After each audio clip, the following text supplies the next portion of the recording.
Jumpa lagi di channel Grand Agriculture Indonesia, channelnya petani padi. Di video ini tampak nyata begitu suburnya tanaman padi ini, terlihat bulirannya sangat berisi, batangnya kokoh, serta bebas dari gangguan hama dan penyakit. Di balik semua ini pasti ada usaha serta jerih payah yang lebih.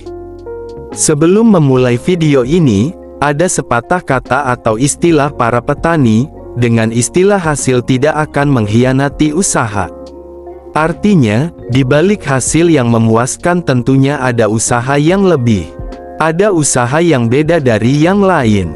Begitu juga dengan tanaman padi kita. Tanaman yang subur, terhindar dari hama penyakit, sehingga mendapatkan hasil panen yang lebih tinggi.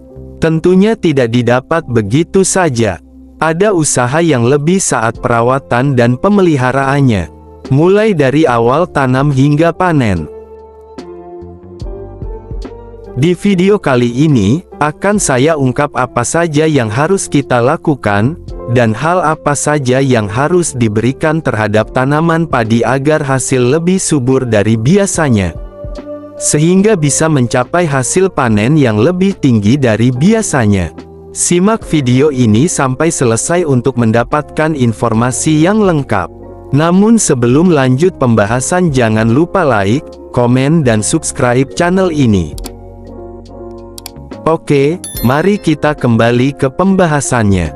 Untuk cara mendapatkan hasil yang melimpah dan tidak terlalu banyak menggunakan pupuk urea yang saat ini semakin langka, kita bisa menyemprotkan tanaman padi kita dengan menggunakan pupuk tambahan, yaitu dengan merek dagang pupuk MKP.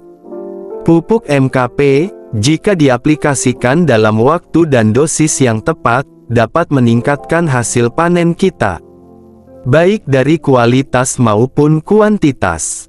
Mungkin ada yang bertanya, apa saja manfaat pupuk MKP untuk tanaman padi kita? Tentu saja ada beberapa manfaat dan kegunaan pupuk MKP untuk tanaman padi kita.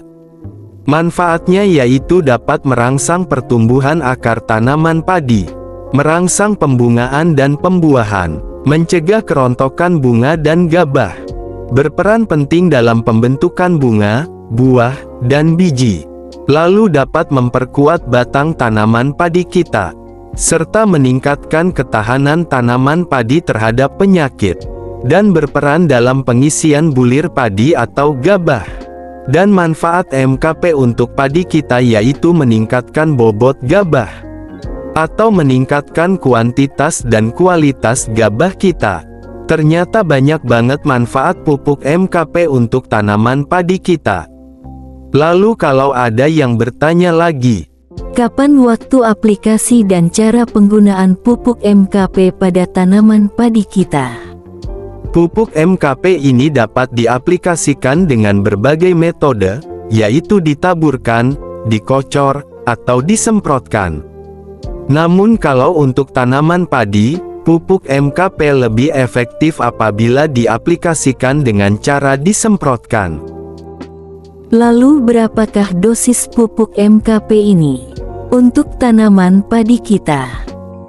Untuk waktu aplikasi pupuk MKP untuk tanaman padi yaitu ketika tanaman padi menjelang berbunga atau lebih jelasnya saat padi bunting. Dilakukan setiap 7 hari sekali sampai masa pengisian bulir. Hentikan penyemprotan MKP ketika malai sedang keluar hingga masa penyerbukan selesai karena dapat mengganggu proses penyerbukan. Penyemprotan MKP dapat kita lakukan lagi ketika masa penyerbukan selesai. Penyemprotan dilakukan di pagi hari atau sore hari jika cuaca memungkinkan. Untuk dosis MKP per liternya yaitu 2 hingga 4 gram per liternya. Kalau untuk dosis MKP per tangki, kita bisa kasih 2 hingga 4 sendok makan per tangki semprot 15 atau 16 liter air. Sekali lagi, aplikasi dilakukan ketika tanaman padi menjelang bunting. Ketika malai keluar sampai masa penyerbukan, penyemprotan dihentikan sementara agar tidak mengganggu proses penyerbukan. Kemudian penyemprotan bisa kita lakukan kembali saat masa penyerbukan selesai dan masa pengisian bulir. Oke, itu tadi kurang lebihnya. Agar tanaman padi kita subur dan bisa memiliki hasil yang melimpah, kita bisa menyemprotkan dengan pupuk MKP. Semoga video kali ini bermanfaat untuk petani semua.